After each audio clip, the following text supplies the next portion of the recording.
Daniel chapter 7, verse 18 reads, "But the saints of the Most High shall take the kingdom, and possess the kingdom forever, even forever and ever." In Daniel chapter 7, you have the prophet Daniel who's having a vision of the future. There's a lot of prophecy, a lot of eschatology that you can find in the book of Daniel.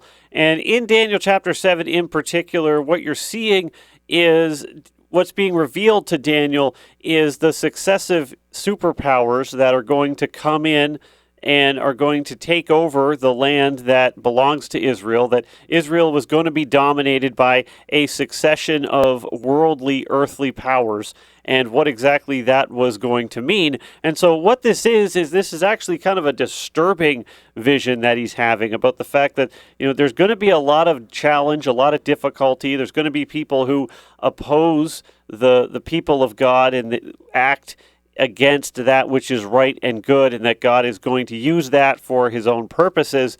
But what we see in verse 18 is that, sure, all of these bad things are going to happen. These different powers are going to come in. There's going to arise a particularly evil one near the end that is going to stand against everything that God stands for and is going to have a lot of influence. But at the end, when you look right at the end of everything, it's the fact that God and his people are the ones that are going to win out. Throughout all of these things that are happening, all the opposition that is being faced by the people of God, we see ultimately those things are short term. The power is going to be broken, and it is God and those who serve him that are going to be the victors in the end. And that's what we see in verse 18. "But the saints of the Most High shall take the kingdom and possess the kingdom forever, even forever and ever." So for no matter how long these other kingdoms would last, they would ultimately collapse, and God's kingdom will be eternal. He will ultimately be running the show for the entire time, for beyond the extent of time. We can look down into verse 22. It says the same thing. "Until the Ancient of Days came, and judgment was given to the saints of the Most High, and the time came that the saints possessed the kingdom." Then we go down to verse 27, where it says, "And the kingdom and dominion and the greatness of the kingdom under the whole heaven shall be given to the people of the saints of the Most High, whose kingdom is an everlasting kingdom, and all dominions shall serve and obey him."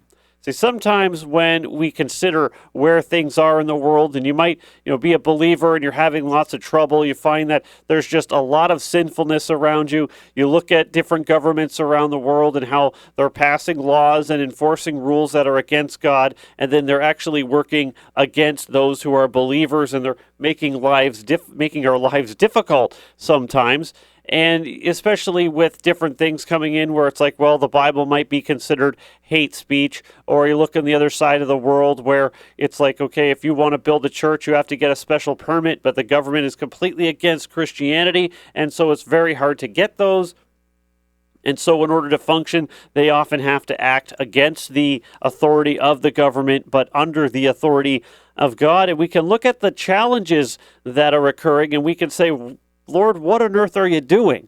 And in those scenarios, when we're having trouble and we're facing lots of opposition, and you can see the influence of Satan and the sinful nature of man being taken advantage of to operate against us, sometimes it's really profitable to just look at the end. Look at how it ends. Go to the book of Revelation and read the last 2 or 3 chapters and just look at where everything's going to end up. How wonderful it's going to be for those who choose to do that which is right and good. And by that, I mean by putting your faith and trust in the finished work of Christ in order to become saved, to have your sin forgiven, to have the consequences of sin taken care of, so that we can enter into the everlasting kingdom and spend eternity with the Lord, serving him as he supplies for us. It's when you know what's going to happen at the end, looking at where we are right now isn't so bad. And this is what's happening to Daniel. He's being given a vision as a prophet about some things that are going to occur that are not necessarily good things. These aren't nice things. It's going to be rough for God's people. However, the message is, yes, it's going to be bad for a while, but in the end, and for the prolonged period of time, things are going to be great. The things that are bad, the times that are rough, the challenges that you're going to face, they are temporary. The ultimate blessing and the benefit of following after God is eternal. So we just got to get through the crummy reality we might be in right now. We have to deal with the presence of sin right now. We have to deal with the powers of darkness in high places now. But ultimately, God is going to remove all of that. And we're going to be on the winning team. Even though we are very much in the minority in the current setup is going to collapse.